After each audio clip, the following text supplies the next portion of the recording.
24 novembre 1897.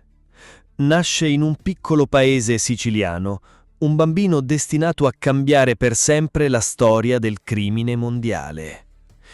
Salvatore Lucania, un nome che il mondo dimenticherà per ricordarne un altro, Lucky Luciano. Il primo uomo a trasformare bande di strada in un impero, il primo a capire che il vero potere non nasce dalla violenza, ma dall'organizzazione. Il primo a costruire un sistema criminale che sopravviverà alla sua stessa morte.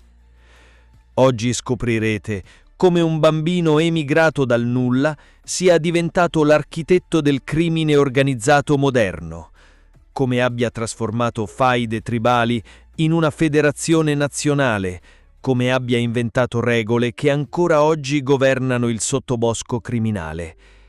Ma soprattutto scoprirete perché la sua vera storia è più incredibile di qualsiasi leggenda.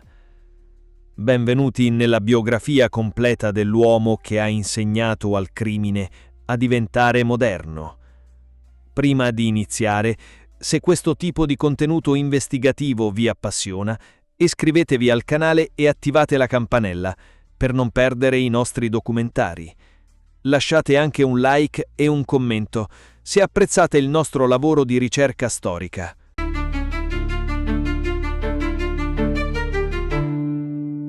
Lercara Friddi, provincia di Palermo.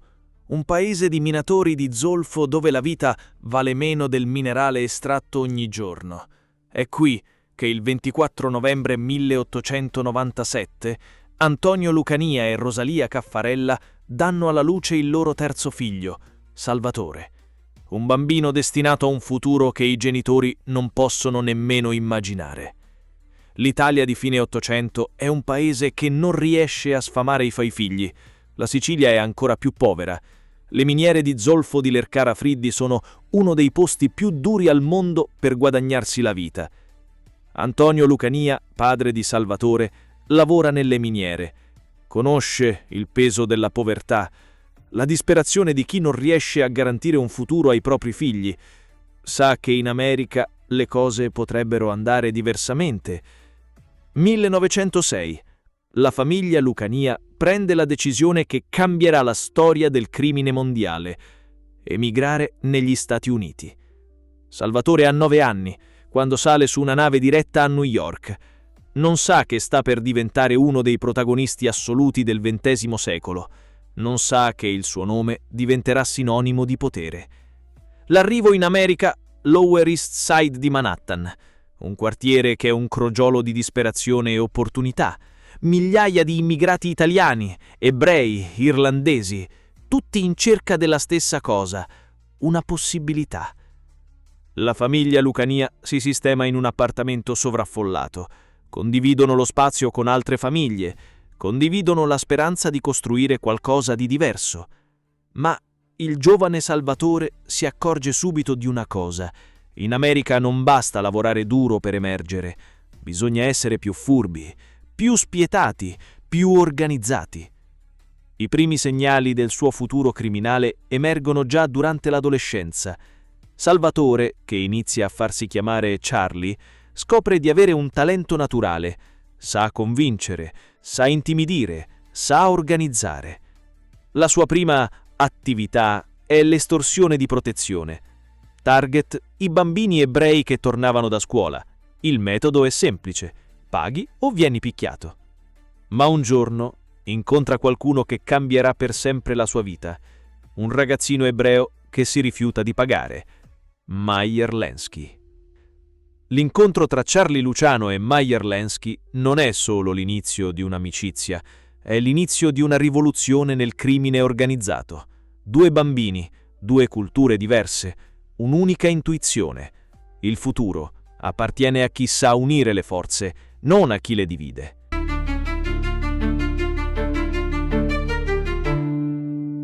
Gli anni 10 del Novecento.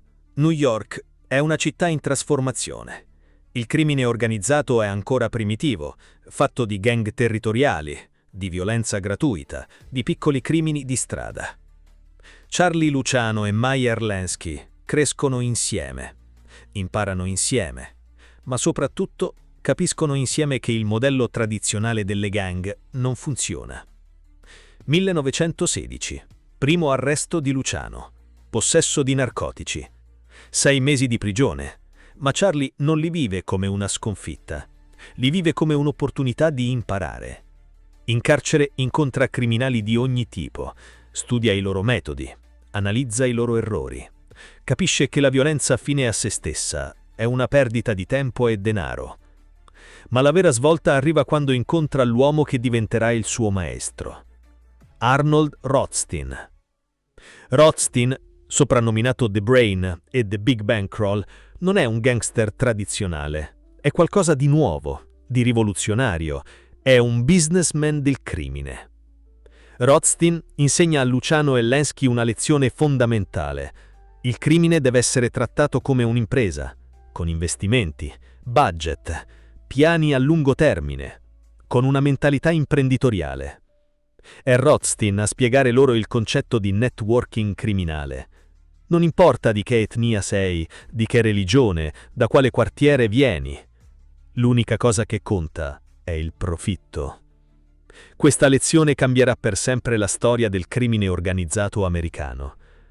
Mentre le vecchie gang si fanno la guerra per il controllo di qualche isolato, Luciano e Lansky iniziano a pensare in grande, molto più grande. 1920. Arriva il proibizionismo, la legge che vieta la vendita di alcolici e che trasformerà il crimine americano per sempre. Per i criminali tradizionali il proibizionismo è un'opportunità per fare qualche soldo in più. Per Luciano e i suoi associati è l'opportunità per costruire un impero.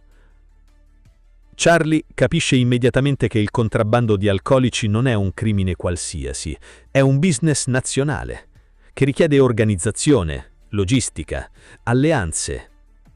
Insieme a Lansky e ad un altro giovane promettente, Benjamin Bugsy Siegel, inizia a costruire una rete di contrabbando che collega New York, Chicago, Miami, Canada. Ma soprattutto inizia a costruire qualcosa che nessun criminale prima di lui aveva mai immaginato: un'organizzazione multietnica. Gli anni 20 sono il periodo della formazione di Luciano. Impara che il successo nel crimine, come negli affari legali, dipende dalla capacità di innovare, di adattarsi, di superare i pregiudizi. Il suo reddito annuale in questo periodo è stimato in $4 milioni, una fortuna per l'epoca, ma Charlie non è interessato solo al denaro, è interessato al potere. Il potere di cambiare le regole del gioco. Se Anime Oscure ti ha tenuto incollato allo schermo, aspetta di vedere cosa ti offre Amazon Prime Video. Documentari true crime esclusivi, serie drammatiche mozzafiato e contenuti originali che non trovi da nessun'altra parte. Tutto in qualità 4K senza pubblicità durante la visione. Prova gratis per 30 giorni, cancelli quando vuoi, senza vincoli. Clicca i link in descrizione e inizia subito la tua prova gratuita di 30 giorni. Amazon Prime Video, dove la qualità incontra il grande intrattenimento.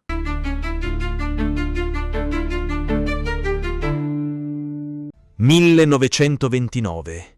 L'America del crimine è sull'orlo di una rivoluzione. Ma prima della rivoluzione arriva sempre la guerra». Charlie Luciano, ormai un elemento di spicco del crimine newyorkese, è il luogotenente di fiducia di Giuseppe Joe The Boss Masseria.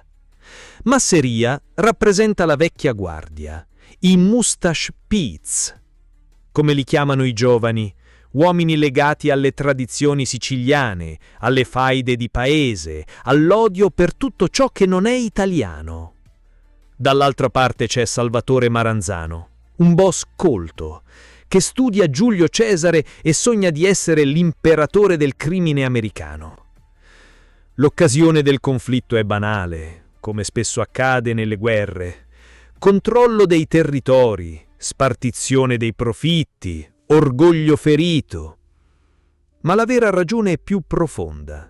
È uno scontro generazionale tra chi vuole mantenere il crimine legato al passato e chi vuole proiettarlo nel futuro. Luciano si trova nel mezzo, formalmente fedele a Masseria, ma ideologicamente più vicino a una terza via, la sua via. La guerra castellammarese, così viene chiamata, dal nome del paese siciliano di origine di Maranzano, inizia nel 1930. È una guerra stupida, che attira l'attenzione della polizia, fa perdere denaro, uccide uomini preziosi. Luciano lo capisce subito. Mentre Masseria e Maranzano si fanno la guerra, Luciano pianifica qualcosa di diverso. Non vuole vincere la guerra, vuole eliminarla. Il suo piano è geniale nella sua semplicità: uccidere entrambi i contendenti e ricostruire il crimine organizzato dalle fondamenta. 15 aprile 1931. Ristorante Nuova Villa Tammaro, Coney Island, Brooklyn. Giuseppe Masseria, il boss che ha cresciuto Luciano, l'uomo che si fida di lui più di chiunque altro, sta pranzando con il suo luogotenente di fiducia. Giocano a carte. Charlie sembra rilassato, ma dentro di sé sa che sta per compiere l'atto che cambierà per sempre la sua vita e la storia del crimine americano. A un certo punto Luciano si alza. Devo andare in bagno. Masseria annuisce, continua a giocare. Non sa che non rivedrà più il suo luogotenente fedele. Appena Charlie esce dalla sala, entrano 4 uomini: Vito Genovese, Benjamin Siegel, Joe Adonis, Albert Anastasia. 20 colpi di pistola. Joe The Boss è morto. Luciano ha appena tradito e ucciso il suo capo, l'uomo che lo ha fatto diventare quello che è, ma nella sua mente non è un tradimento, è un investimento nel futuro. Con Masseria morto, Maranzano si proclama capo dei capi, pensa di aver vinto la guerra. Non sa che la sua vittoria durerà esattamente 148 giorni, perché Charlie Luciano ha già deciso che anche Maranzano deve morire.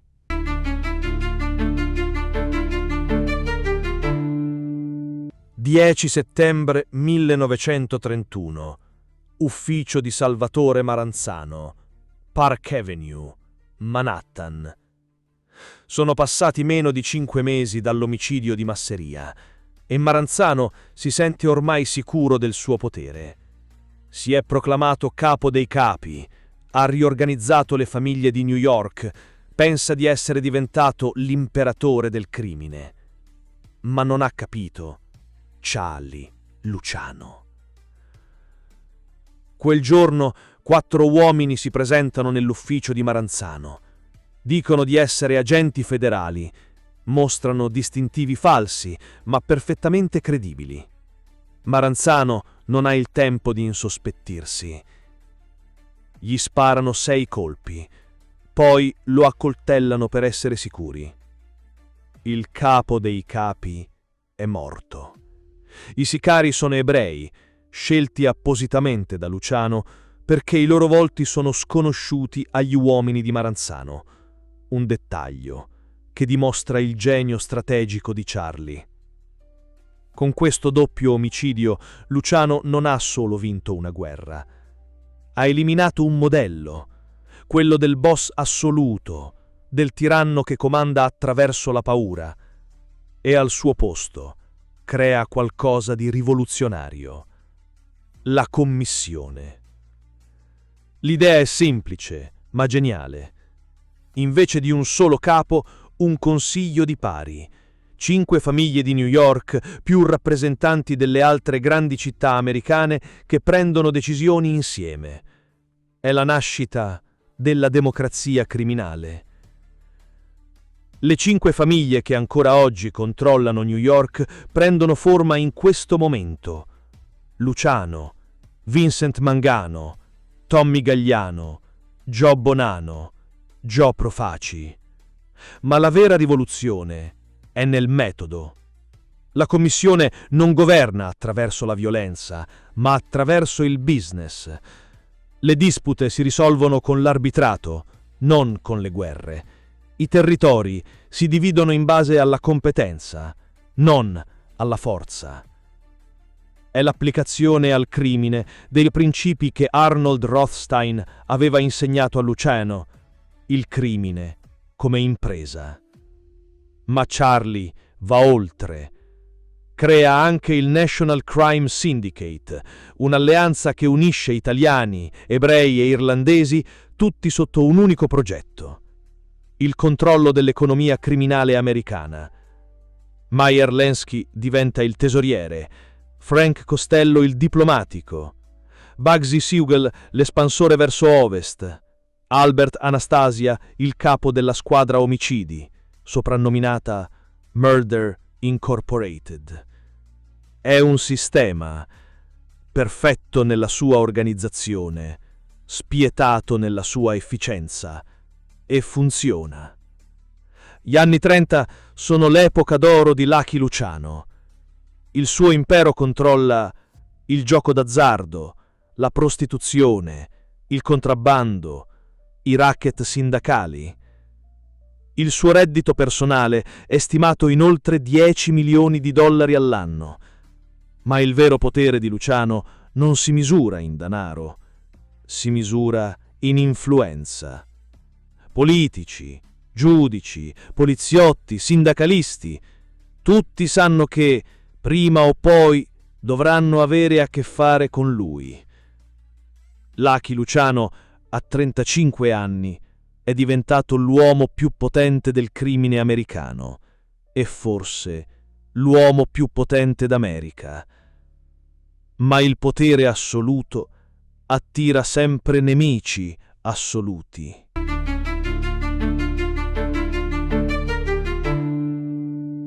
«1935.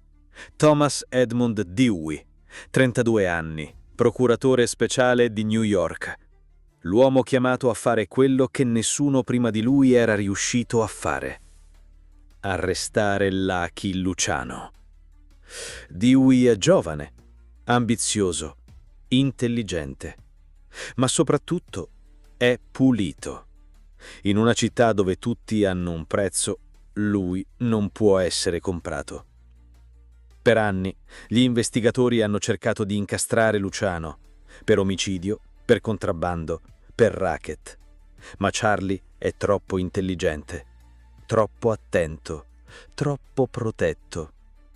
Non lascia mai impronte, non è mai presente quando succede qualcosa, non parla mai direttamente di affari criminali. È un fantasma. Ma Dewey ha un'intuizione. Se non puoi prendere un uomo per quello che fa, prendilo per quello che è. E Lucky Luciano, nella sua vita privata, ha un punto debole: la prostituzione. Non che Luciano gestisca personalmente le case di tolleranza, è troppo intelligente per sporcarsi le mani, ma i suoi uomini sì. E i proventi arrivano tutti a lui. L'indagine, guidata dall'assistente di Dewey, Eunice Carter, l'unica donna nera del team, è meticolosa. 200 arresti, decine di interrogatori, migliaia di documenti. Lentamente emerge un quadro: un racket della prostituzione che controlla 80 case di tolleranza, 200 prostitute, un fatturato di milioni di dollari. E al vertice Lucky Luciano. 1 febbraio 1936. L'arresto di Luciano avviene in un hotel di Hot Springs, Arkansas, dove Charlie si era rifugiato, credendo di essere al sicuro. Ma non c'è posto in America dove Dewey non possa arrivare. Il processo, iniziato l'11 maggio 1936, è il processo del secolo. Per la prima volta, un boss della mafia siede sul banco degli imputati. Non per evasione fiscale, come era successo ad Al Capone, ma per reati che dimostrano la sua leadership criminale. Le testimoni chiave sono le prostitute, donne che hanno paura, che sanno di rischiare la vita, ma che decidono di parlare. Florence Cocky Flo Brown racconta di aver sentito Luciano parlare di unificare tutte le case di tolleranza, come una catena di supermercati. Dice: Altre testimoni confermano, descrivono incontri, raccontano conversazioni. Pezzo dopo pezzo Dewey ricostruisce l'impero della prostituzione. Ma il momento decisivo arriva quando Luciano decide di testimoniare in propria difesa. È un errore fatale. Dewey lo sottopone a un controinterrogatorio spietato. Come può permettersi un appartamento di lusso, viaggi in Europa, abiti su misura con un reddito dichiarato di $22.500 all'anno? Luciano non sa rispondere. Si contraddice, mente. Per la prima volta nella sua vita sembra vulnerabile. 9 giugno 1936. Il verdetto. Colpevole su tutti e 62 capi di imputazione. 18 giugno 1936. La sentenza. Da 30 a 50 anni di carcere. Lucky Luciano, l'uomo più potente d'America, è stato sconfitto da un giovane procuratore e da un gruppo di prostitute coraggiose. L'impero che aveva costruito sembra destinato a crollare. Ma Charlie, anche dietro le sbarre, ha ancora un asso nella manica.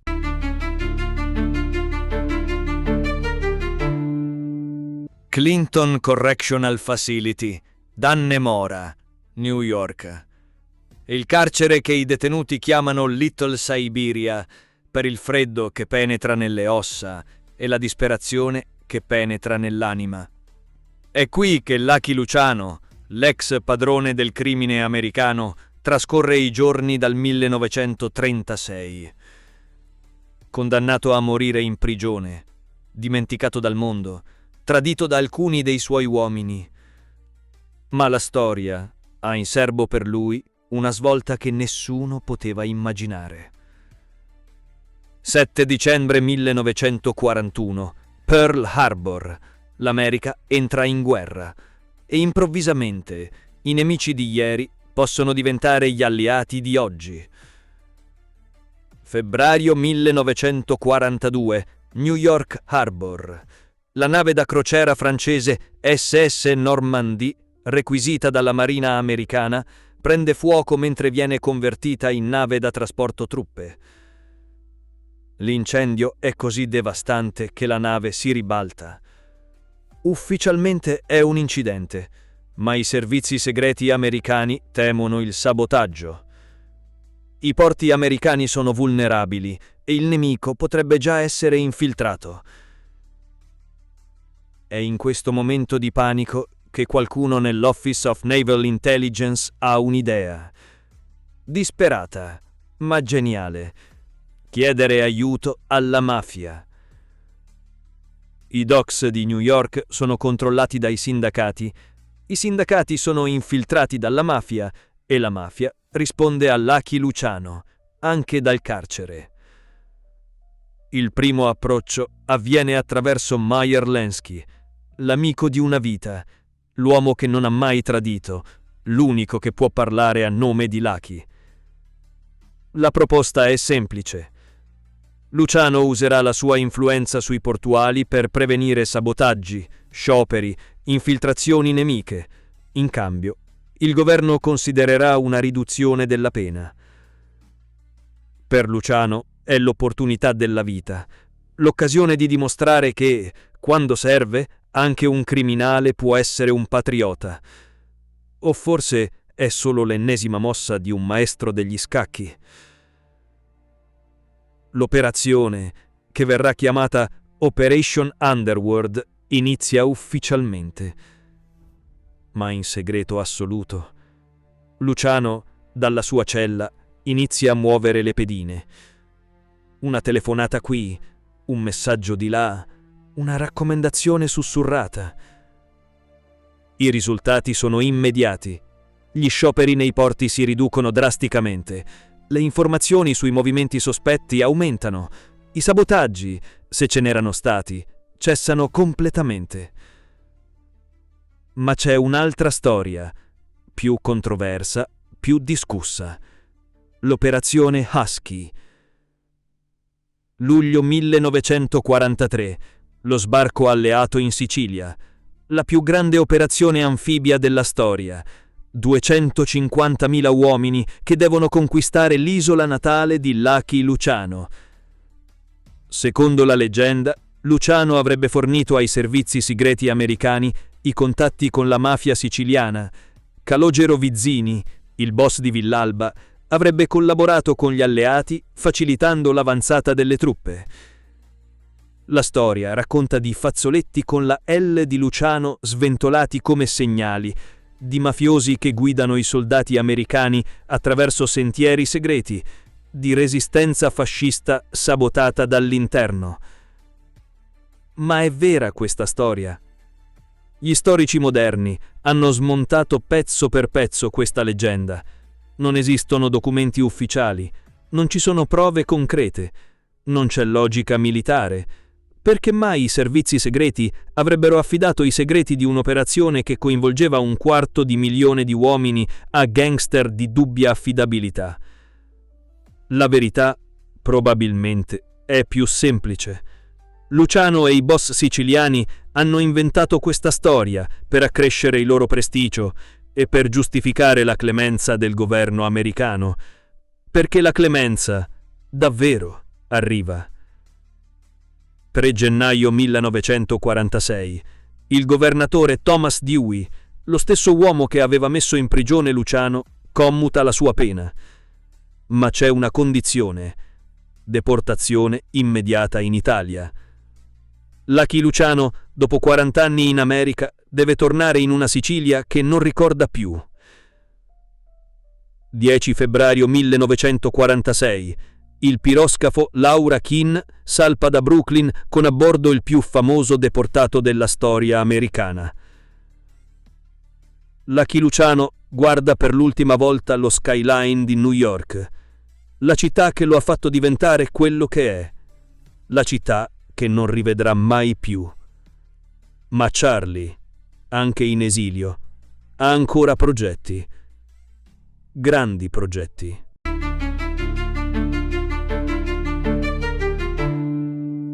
Febbraio 1946. Lucky Luciano mette piede sul suolo italiano, prima a Genova, poi definitivamente a Napoli, dopo 40 anni di assenza. È un uomo di 48 anni, che ha perso tutto, ma che sa come ricostruire.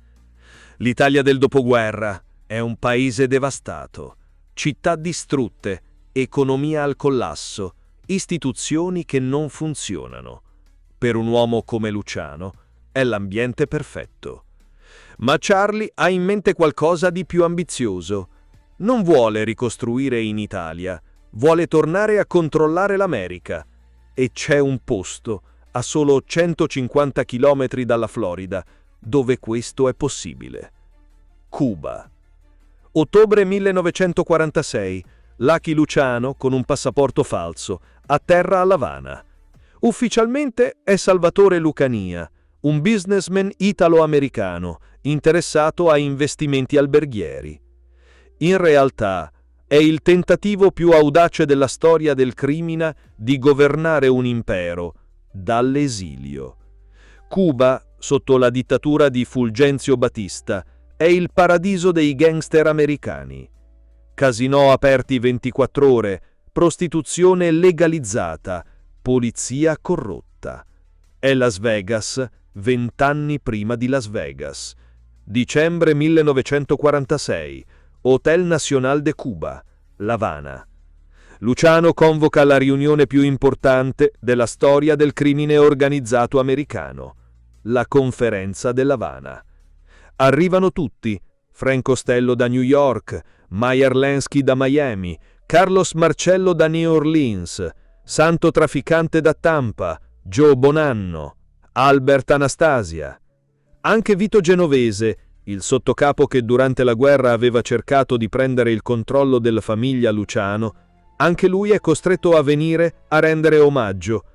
Per 3 giorni i padroni del crimine americano discutono il futuro: spartizione dei territori, risoluzione dei conflitti, espansione nel narcotraffico. Ma soprattutto riconoscono che Lucky Luciano, nonostante l'esilio, è ancora il capo, l'uomo che ha creato il sistema, e che può ancora distruggerlo. La conferenza è un trionfo. Luciano è tornato, ha dimostrato che 150 chilometri di mare non possono fermare il vero potere, ma il trionfo dura poco.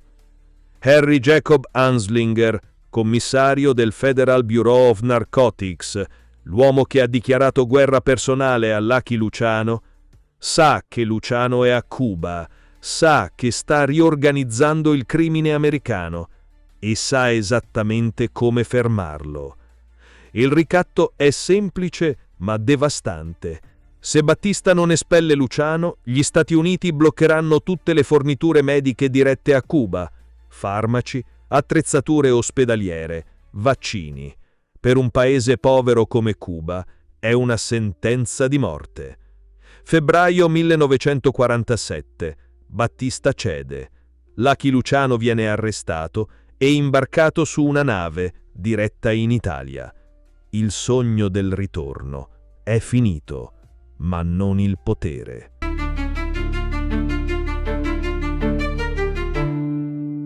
Aprile 1947. Napoli. Lucky Luciano, espulso da Cuba, si stabilisce nella città che diventerà la sua prigione dorata. Palazzo San Giacomo, via Tasso, un appartamento elegante, con vista sul Golfo, dove l'uomo più ricercato d'America inizia ufficialmente una vita da pensionato. Ma Lucky Luciano, pensionato, non è mai stato.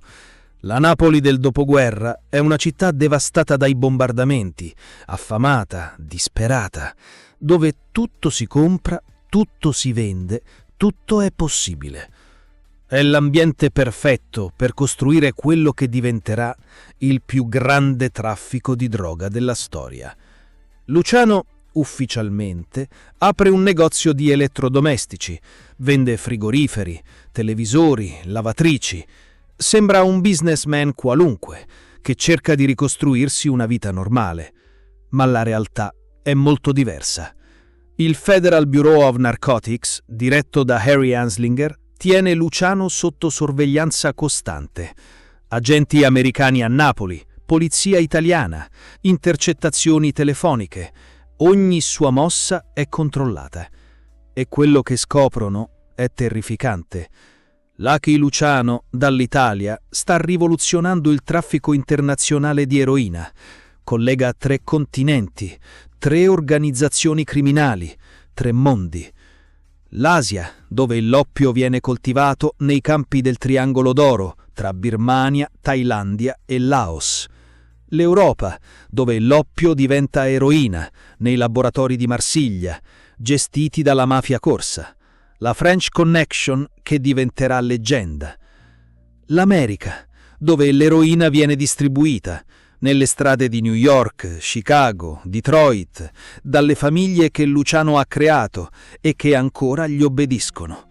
Ma come fa un uomo sotto sorveglianza costante a gestire un impero così vasto? La risposta è nel genio organizzativo di Luciano. Non gestisce direttamente, non dà ordini espliciti, non tocca mai la merce. È un supervisore, un consulente, un arbitro. Quando c'è un problema tra i trafficanti marsigliesi e i distributori americani, si rivolgono a lui. Quando bisogna trovare nuove rotte, nuovi contatti, nuove coperture, si rivolgono a lui. I suoi messaggeri sono turisti americani, businessmen innocui, commercianti d'arte, persone che nessuno sospetterebbe mai e che portano istruzioni precise, coordinate bancarie, informazioni vitali. Gli anni 50 sono il periodo d'oro della French Connection. Tonnellate di eroina attraversano l'Atlantico, generano un fatturato stimato in centinaia di milioni di dollari e al centro di tutto c'è sempre lui, Lucky Luciano, il padrone invisibile che muove i fili dall'ombra. Ma nel 1957 succede qualcosa che cambia gli equilibri del crimine americano. Apalachin, New York.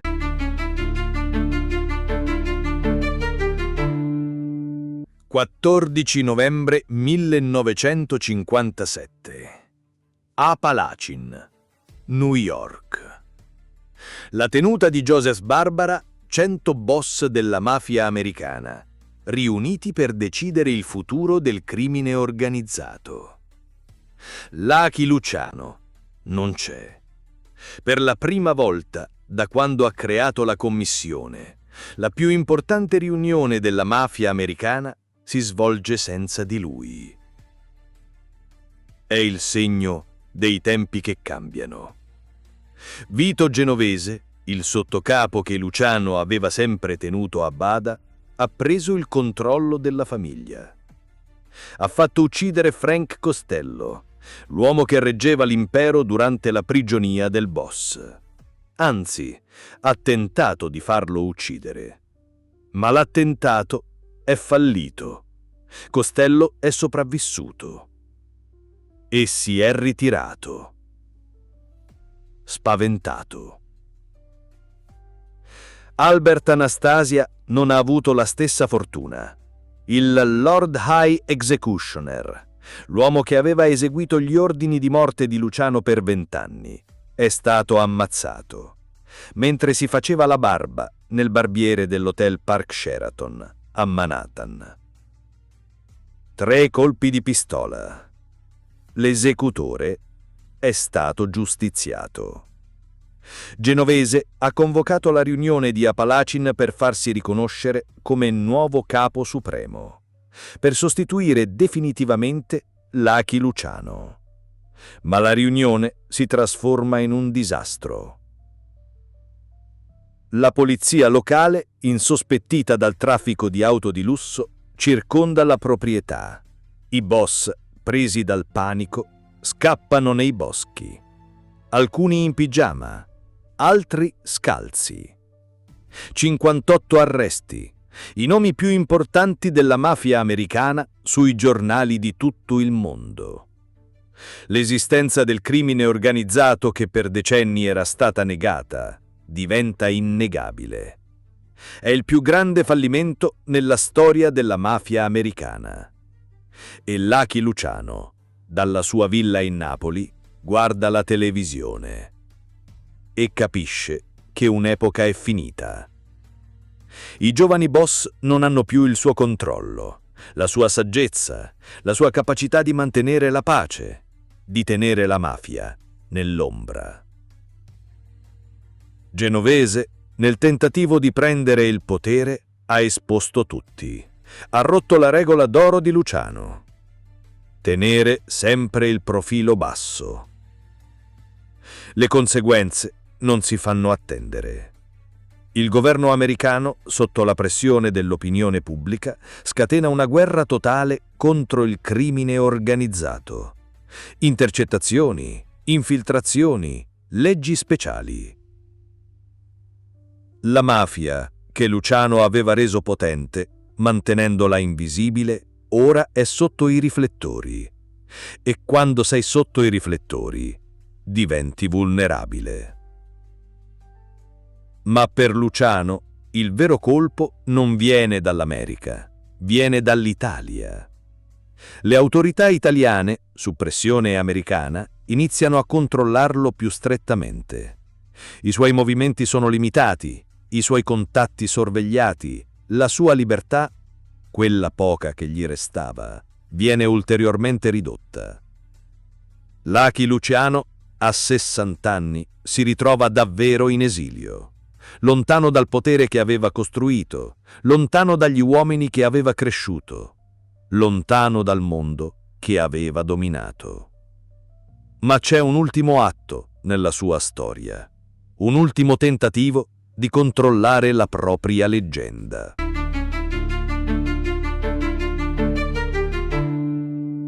«1960. Napoli. Lucky Luciano, 63 anni, inizia a sentire il peso dell'età e della solitudine. L'impero che aveva costruito continua a funzionare.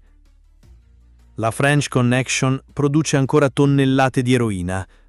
Le famiglie americane continuano a operare, ma senza di lui. Per la prima volta nella sua vita Lucky Luciano non è indispensabile. Il sistema che ha creato è diventato autonomo. Può sopravvivere senza il suo creatore. E questo, per un uomo abituato a controllare tutto, è difficile da accettare. In questi anni di declino, Luciano riceve una proposta interessante. Martin Gosch, produttore cinematografico americano, vuole fare un film sulla sua vita. Non un film qualunque, ma l'ultimo testamento di Lucky Luciano. La sua versione dei fatti, la verità secondo lui, quella che nessuno ha mai sentito. Per Luciano è l'opportunità di controllare per l'ultima volta la sua immagine, di raccontare la sua storia senza filtri, senza censure. I negoziati durano mesi. Charlie è interessato, ma vuole garanzie. Vuole il controllo totale, sul contenuto, sulla distribuzione, sui profitti. Anche in esilio, Lucky Luciano continua a ragionare come un businessman. Durante questi incontri, Luciano racconta storie che nessuno ha mai sentito. Conferma alcune leggende, ne smonta altre. Rivela segreti che potrebbero sconvolgere l'America. Il suo ruolo nell'omicidio di Masseria, i dettagli della guerra con Maranzano, i nomi dei politici che aveva corrotto, i giudici che aveva comprato, i poliziotti che lavoravano per lui. Ma soprattutto, la verità sulla sua collaborazione con il governo americano durante la guerra. Cosa aveva realmente fatto? Cosa aveva realmente ottenuto? Cosa aveva realmente promesso? Sono rivelazioni esplosive che potrebbero distruggere reputazioni, carriere, leggende. E forse è proprio per questo che il progetto preoccupa qualcuno. 26 gennaio 1962. Aeroporto di Capodichino, Napoli. Lucky Luciano si reca all'appuntamento con Martin Gosch per finalizzare i dettagli del contratto cinematografico. È eccitato, più di quanto non fosse stato da anni. Finalmente potrà raccontare la sua versione della storia. Ma mentre aspetta Gosch nella sala d'attesa dell'aeroporto, succede qualcosa. Un malore, dolore al petto, difficoltà a respirare. Lucky Luciano, l'uomo che era sopravvissuto a decine di attentati, a una guerra di mafia, a 20 anni di carcere, si accascia per un attacco cardiaco. Muore a 64 anni, a pochi metri dall'aereo che doveva portarlo al suo ultimo trionfo.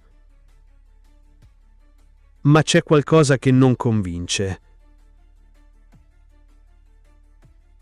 La tempistica è sospetta. Proprio quando stava per rivelare i suoi segreti più profondi, proprio quando stava per compromettere persone potenti, alcuni sostengono che la morte di Lucky Luciano non sia stata naturale, che qualcuno abbia deciso di zittirlo per sempre. Ma non ci sono prove, solo sospetti, coincidenze inquietanti e la sensazione che una verità importante sia morta con lui. Il corpo di Lucky Luciano, nonostante il divieto di rientrare negli Stati Uniti, viene rimpatriato. Il governo americano fa un'eccezione per il deportato più famoso della storia. 7 febbraio 1962, St. John's Cemetery, Queens, New York. Lucky Luciano torna a casa. Per l'ultima volta. Il funerale è blindato. FBI, Polizia di New York, agenti federali. Tutti sono lì per controllare chi viene a salutare l'imperatore del crimine. Ma la partecipazione è scarsa. Molti dei suoi vecchi associati sono morti, in galera o troppo spaventati per mostrarsi. È la fine, non solo di un uomo, ma di un'epoca. L'epoca in cui un singolo individuo poteva controllare il crimine di un'intera nazione.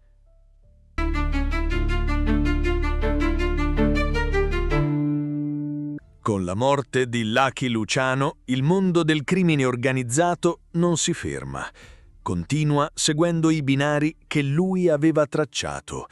Le 5 famiglie di New York continuano a esistere, con la stessa struttura, le stesse regole, gli stessi principi che Luciano aveva stabilito nel 1931. La famiglia genovese, quella che era stata sua, continua a essere la più potente, la più ricca, la più rispettata.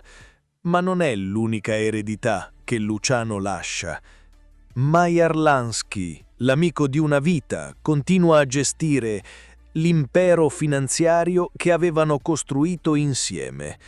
Le banche offshore, i casinò di Las Vegas, i sistemi di riciclaggio.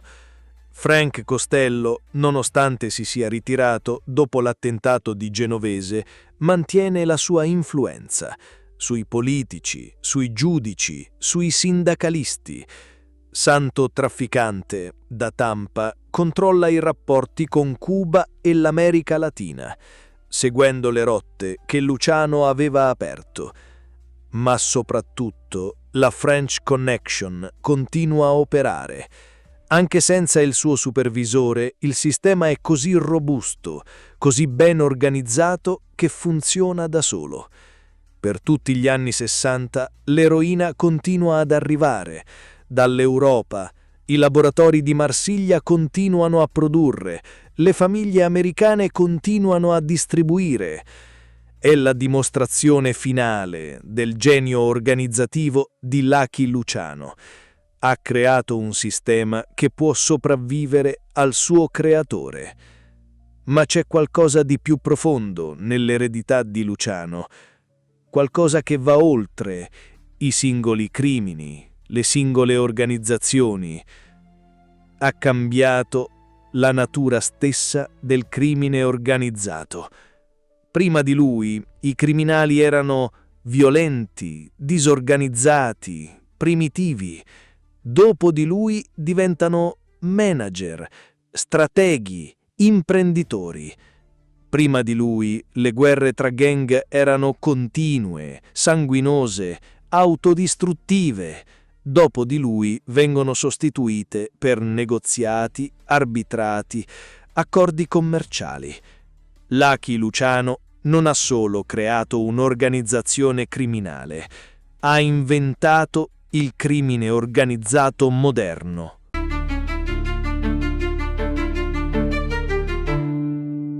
L'influenza di Lucky Luciano non si ferma all'America. Il modello che ha creato si diffonde in tutto il mondo. L''ndrangheta calabrese studia i suoi metodi, abbandona le faide primitive per concentrarsi sul business.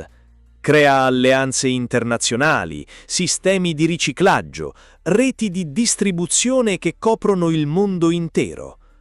I cartelli sudamericani applicano i suoi principi all'industria della cocaina.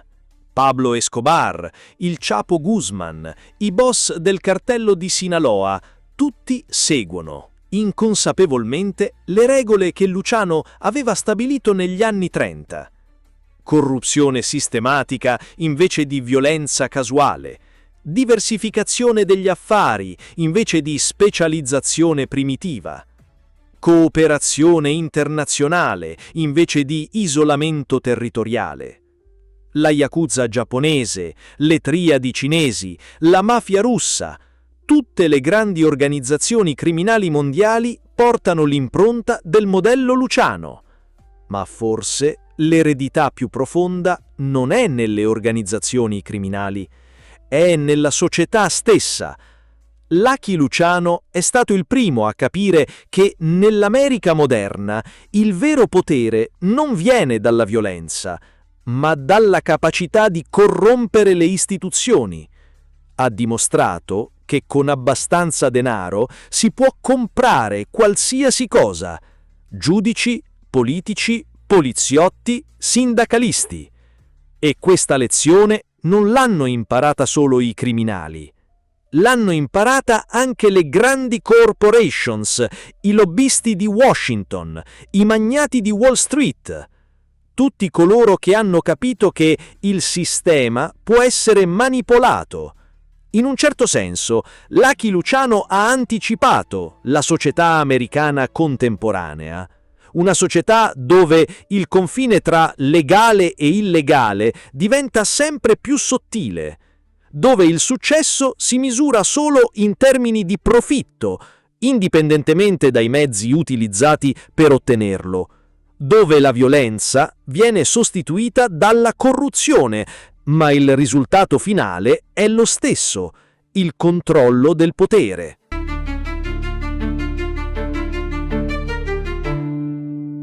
«62 anni sono passati dalla morte di Lucky Luciano, ma la sua ombra continua a proiettarsi sul mondo. Ogni volta che leggiamo di una guerra tra cartelli che si conclude con un accordo di pace, vediamo l'eredità di Lucky Luciano. Ogni volta che scopriamo una rete internazionale di riciclaggio di denaro che coinvolge banche offshore, società fantasma, paradisi fiscali, vediamo l'eredità di Lucky Luciano. Ogni volta che un'inchiesta rivela i legami tra crimine organizzato, politica, economia, istituzioni, vediamo l'eredità di Lucky Luciano. Perché Lucky Luciano non è stato solo un gangster di successo, è stato un innovatore, un visionario, un pioniere. Ha trasformato il crimine da attività primitiva a industria sofisticata, da fenomeno locale a sistema globale, da anarchia violenta a capitalismo spietato. Ha dimostrato che nell'America del XX secolo e in quella del XXI tutto ha un prezzo, tutto può essere comprato, tutto può essere controllato. Basta avere abbastanza denaro, abbastanza pazienza, abbastanza intelligenza e soprattutto basta capire che il vero potere non si conquista con la forza, si conquista con l'organizzazione. Lucky Luciano è morto, ma il mondo che ha creato è più vivo che mai. Un mondo dove i veri padroni restano nell'ombra, dove le decisioni importanti si prendono in luoghi segreti, dove il potere reale non coincide mai con quello ufficiale. È l'eredità più duratura dell'uomo che ha insegnato al crimine a diventare moderno. L'imperatore è morto, ma l'impero continua. E ogni giorno, da qualche parte nel mondo, qualcuno ripete le sue mosse, applica i suoi metodi, segue le sue regole. Perché Lucky Luciano non ha creato solo un'organizzazione criminale. Ha scritto il manuale del potere moderno. E quel manuale è ancora il più letto al mondo. Se questo documentario su Lucky Luciano vi è piaciuto, fatecelo sapere nei commenti. Secondo voi è stato davvero l'architetto del crimine moderno? Iscrivetevi al canale per altri documentari sui grandi personaggi oscuri della storia. E condividete il video se pensate che questa storia meriti di essere conosciuta. Ci vediamo nel prossimo episodio.